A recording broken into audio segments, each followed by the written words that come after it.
ಕೊರಟಗೆರೆ ತಾಲೂಕು ಕಚೇರಿಯಲ್ಲಿ ತಾಲೂಕು ಆಡಳಿತ ವತಿಯಿಂದ ಕಾಲಜ್ಞಾನಿ ಬಲಿಜ ಕುಲತಿಲಕ ಶ್ರೀ ಯೋಗಿ ನಾರಾಯಣ ಇವರ 298ನೇ ಜಯಂತಿಯನ್ನು ಆಚರಿಸಲಾಯಿತು. ಈ ಸಂದರ್ಭದಲ್ಲಿ ತಹಶೀಲ್ದಾರ್ ಮಂಜುನಾಥ್ ಕೆ ಇವರ ಅಧ್ಯಕ್ಷತೆಯಲ್ಲಿ ನಡೆದ ಈ ಕಾರ್ಯಕ್ರಮವನ್ನು ಚುನಾವಣಾ ನೀತಿ ಹಿನ್ನೆಲೆಯಲ್ಲಿ ಸರಳವಾಗಿ ಆಚರಿಸಲಾಯಿತು. ಈ ಸಂದರ್ಭದಲ್ಲಿ ಯೋಗಿ ನಾರಾಯಣ ಇವರಿಗೆ ತಹಶೀಲ್ದಾರ್ ಸಿಬ್ಬಂದಿ ಹಾಗೂ ಬಲಿಜ ಜನಾಂಗದ ವತಿಯಿಂದ ಪೂಜೆ ಸಲ್ಲಿಸಲಾಯಿತು. ಇನ್ನು ಕಾರ್ಯಕ್ರಮವನ್ನು ಉದ್ದೇಶಿಸಿ ಜನಾಂಗದ ಮುಖಂಡರಾದ ಕೆವಿ ಪುರುಷೋತ್ತಮ್, ಬಲಿಜ ಸಂಘದ ಕಾರ್ಯದರ್ಶಿ ನವೀನ್ ಹಾಗೂ ಮಹಿಳಾ ಅಧ್ಯಕ್ಷೆ ಗಿರಿಜಮ್ಮ ಮಾತನಾಡಿದರು. ಜನಾಂಗದ ಶ್ರೀ ಕೃಷ್ಣದೇವರಾಯರು ಹಿಂದೂ ಧರ್ಮಕ್ಕೆ ಕೊಟ್ಟಂತಹ ಕೊಡುಗೆ ಅದು ಬಲಿಜ ಜನಾಂಗದ ಕೊಡುಗೆ. ಹಿಂದೂ ಧರ್ಮನ ಎತ್ತಿ ಹಿಡಿದು ಅವತ್ತಿನ ಒಂದು ಏನು ಹಿಂದೂ ಧರ್ಮ ಅವನತಿ ಟೈಮಲ್ಲಿ ಅವರು ಅದನ್ನು ಎತ್ತಿಡಿದಂತಹ ಜನಾಂಗ ಬಲಿಜ ಜನಾಂಗ. ಇದಿಷ್ಟೇ ಅಲ್ಲ, ಬಲಿಜ ಜನಾಂಗ ಸಮಾಜಕ್ಕೆ ಸಾಕಷ್ಟು ಕೊಡುಗೆ ಕೊಟ್ಟಿದೆ. ತಮ್ಮದೇ ಆದ ಸ್ವಾರ್ಥವನ್ನು ಬಿಟ್ಟು ಇಡೀ ಸಮಾಜಕ್ಕೆ ತುಂಬಿದೆ. ಇವತ್ತು ಸ್ವಾಭಿಮಾನದಲ್ಲಿ ಬಲಿಜ ಜನಾಂಗ ನಂಬರ್ ಹೆಸರಿಡುವಂತಹ ಜನಾಂಗ. ಕಾರಣ ನಾವು ಇವತ್ತು ಸ್ವಾಭಿಮಾನವಾಗಿ ದುಡಿತೀವಿ. ಎಲ್ಲ ಒಂದು ಬಲಿಜನಾಂಗದ ಮೂಲ ವೃತ್ತಿ ಬಳೆ ಮತ್ತು ಏನು ದೇವರಿಗೆ ಕೃಷ್ಣ ಕುಮಾರ್ ಸುಗಂಧ ಮಾಡುವಂತ ಜನಾಂಗ. ಅದೇ ರೀತಿಯಾಗಿ ಒಕ್ಕಲತನ ಜನಾಂಗವೂ ಸಹ ಏನಿವತ್ತು ರೈತರು ಸಹ ಬಲಿಜ ಜನಾಂಗದಲ್ಲಿದ್ದಾರೆ. ಇಂಥ ಒಂದು ಜನಾಂಗದ ಸದ್ಗುರು ಯೋಗಿನಾರಾಯಣ ಸದ್ಗುರು ಇಡೀ ಎಲ್ಲ ಜನಾಂಗಕ್ಕೂ ಆದ ಸದ್ಗುರು. ಇವತ್ತು ಯಾವುದೇ ಒಂದು ಜನಾಂಗದಲ್ಲಿ ಬಲಿಜ ಜನಾಂಗದ ಕೊಡುಗೆ ಒಂದು ಯೋಗಿನಾರಾಯಣ ಯತೀಂದ್ರನಿಗೆ ಸಮಾಜ ಸಾಹಿತ್ಯ ಬಾಪಲೆ ಇರ್ಬೋದು, ಪೆರಿಯಾರ್ ರಾಮಸ್ವಾಮಿ ಇರ್ಬೋದು, ಶೋಷಿತ ಸಮಾಜಕ್ಕೆ ಮೌಢ್ಯಗಳನ್ನ ಹೋರಾಡಿಸೋದ್ರಲ್ಲಿ ಕನ್ನಡದ ಕರವಾಗಿ ತಮಿಳುನಾಡನ್ನು ನೆಲೆಸಿ ಅಲ್ಲಿ ಎಲ್ಲ ಶೋಷಿತ ಸಮಾಜದ ದಲಿತರ ಆರಾಧ್ಯ ದೈವವಾದರು ಶ್ರೀಯುತ ಪೆರಿಯಾರ್ ರಾಮಸ್ವಾಮಿ ಅವರು ಇವತ್ತು ಬಲಿಜ ಜನಾಂಗ. ಇವತ್ತು ಬಲಿಜ ಜನಾಂಗದ ಕೊಡುಗೆ ಹೇಳ್ತಾ ಹೋಗ್ತಾ ಇದ್ದಾರೆ ಸಾಕಷ್ಟು. ಅಂತಹ ಬಲಿಜ ಜನಾಂಗದವರು ಶ್ರೀಯುತ ಯೋಗಿನಾರಾಯಣ ಯತೀಂದ್ರರ ಜಯಂತಿ ಆಚರಿಸ್ತಿರೋದು ಇದು ಕೇವಲ ಒಂದು ಧರ್ಮಕ್ಕಾಗಲಿ ಒಂದು ಜಾತಿಗಾಗಲಿ ಸೀಮಿತವಲ್ಲ. ಸಮಸ್ತ ಭಾರತೀಯರಿಗೆ ಶ್ರೀ ಯೋಗಿನಾರಾಯಣ ಯತೀಂದ್ರರ ಕಾಲಜ್ಞಾನ, ಸಮಸ್ತ ಭಾರತೀಯರಿಗೆ ಶ್ರೀಮತಿ ಸಾವಿತ್ರಿ ಬಾಪುಲೆ ಕೊಟ್ಟಂತಹ ತ್ಯಾಗ ಮತ್ತು ವರದಾನ, ಸಮಗ್ರ ಭಾರತೀಯರಿಗೆ ಶ್ರೀಯುತ ಪೆರಿಯಾರ್ ರಾಮಸ್ವಾಮಿಯವರು ಕೊಟ್ಟಂತಹ ಒಂದು ಹೋರಾಟ, ಶೋಷಿತ ವರ್ಗದ ಫಲ.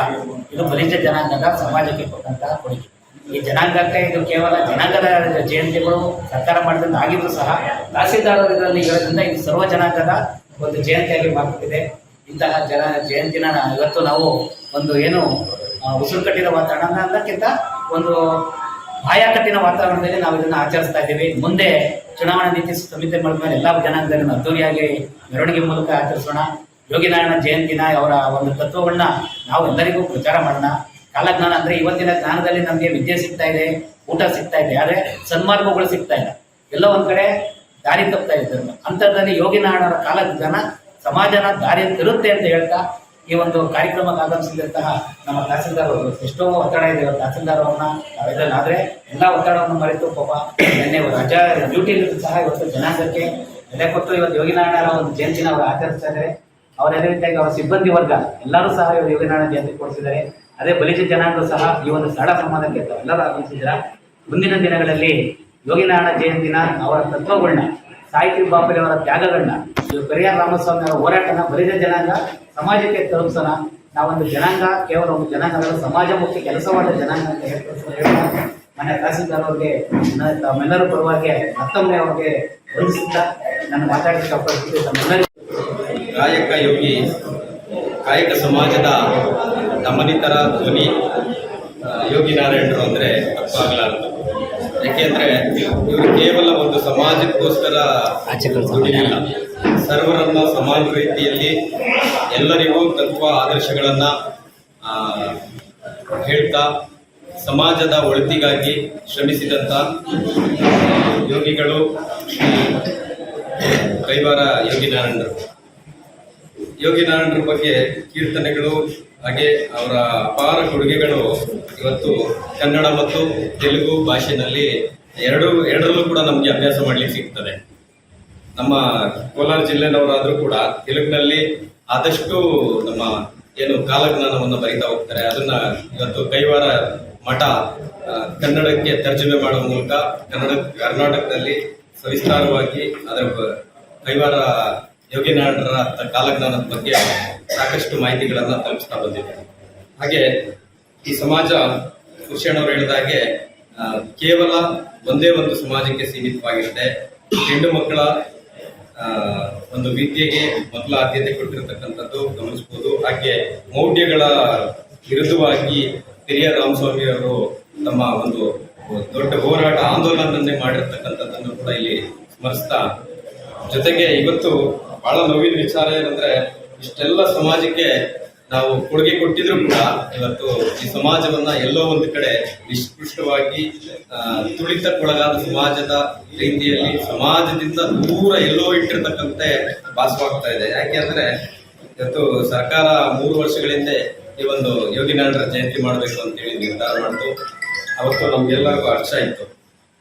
ಹಾಗೆ ಪ್ರತಿ ವರ್ಷ ಕೂಡ ನಾವೆಲ್ಲರೂ ಸಂತೋಷವಾಗಿ ಕಾರ್ಯಕ್ರಮ ಮಾಡ್ತಾ ಹೋಗ್ತಾ ಇದ್ವಿ. ಇವತ್ತು ಏನಂದ್ರೆ ಕೋಡ್ ಆಫ್ ಕಂಡಕ್ಟ್ ಇರೋದ್ರಿಂದ ಸಣ್ಣ ಪುಟ್ಟ ಲೋಪದೋಷಗಳು ಕಂಡು ಬಂದಿರ್ಬೋದು ಬಿಟ್ರೆ ತಾಲೂಕು ಆಡಳಿತದಲ್ಲಿ ತಾಲೂಕು ತಹಸೀಲ್ದಾರ್ ಅವರು ಈ ಒಂದು ಕಾರ್ಯಕ್ರಮದ ಗ್ರಾಂಡ್ ಆಗಿ ಮಾಡ್ತಾ ಇದ್ದಾರೆ.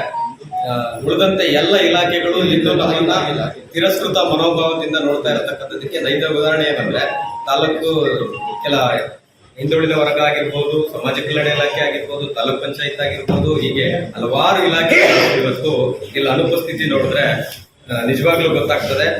ಈ ಸಮಾಜದ ಮೇಲೆ ಇನ್ನೂ ಅವ್ರಗಳಿಗೆ ಒಂದು ಸಮಾಜದಲ್ಲಿ ಸಮಾನತೆ ಕೊಡ್ಬೇಕು ಅನ್ನೋಂಥದ್ದು ಬಂದಿಲ್ಲ ಅಂತ ನಾವೆಲ್ಲ ಇದೆ. ನಾನು ಕೂಡ ಬರಲ್ಲ. ಬಟ್ ಏನಂದ್ರೆ ಅಂತೇಳಿ ರಿಸರ್ವೇಶನ್ ಪಾಲಿಸಿ ತಂದಿದೆ. ಅದೇ ರೀತಿ ಎಲ್ಲರಿಗೂ ಸಮಾನವಾದ ಹಕ್ಕುಗಳನ್ನ ಕೊಟ್ಟಿದೆ, ಅವಕಾಶಗಳನ್ನ ಕೊಟ್ಟಿದೆ.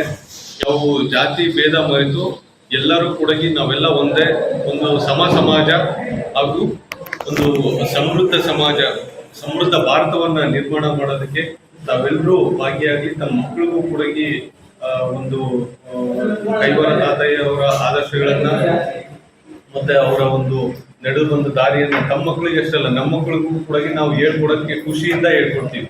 ಯಾಕಂದ್ರೆ ಅಂತವ್ರು ಮಹನೀಯರು ಇದ್ರು ಅಂತಂದ್ರೆ ನಾವು ನಂಬಕ್ಕಾಗಲ್ಲ. ಹೀಗೆ ನಾವು ನೋಡ್ತೀವಿ 200 ಅಡಿ ಕೊರೆದಾಗ ನೀರ್ ಇತ್ತು ಅಂತ ನಾವು ಇವತ್ತು ಹೇಳ್ತೀವಿ, ಇನ್ನು ಅರ್ಧ ಗಂಟೆ ಬಿಟ್ರೆ ನೀರ್ ಇರಲ್ಲ.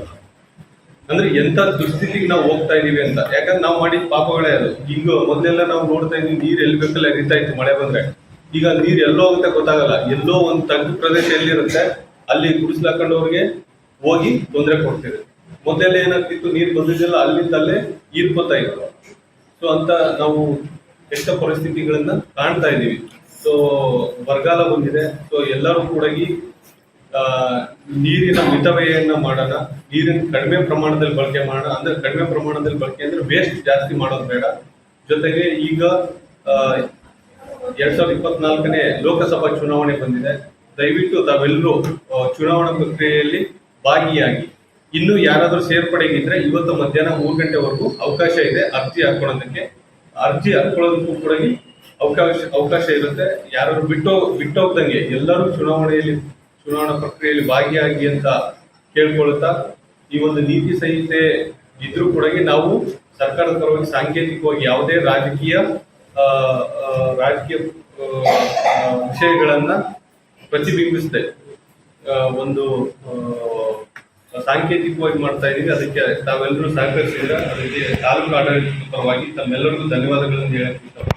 ಬಲಿಜ ಸಂಘದ ಅಧ್ಯಕ್ಷರಾದ ಪದ್ಮನಾಭ, ಮುಖಂಡರುಗಳಾದ K L Anand, K B Lokesh, Ravikumar, H L Narayan, Jayaram, Tamil, Venkatesh, Devaraju, Srinivas, Venkategowda, ಮಹಿಳಾ ಸಂಘದ ಮಂಜುಳಾ, ಗೀತಮ್ಮ ಸೇರಿದಂತೆ ಇತರ ಗಣ್ಯರು ಹಾಜರಿದ್ದರು. ವರದಿ ಮಂಜುಸ್ವಾಮಿ ಎಂಎನ್, ಕೊರಟಗೆರೆ.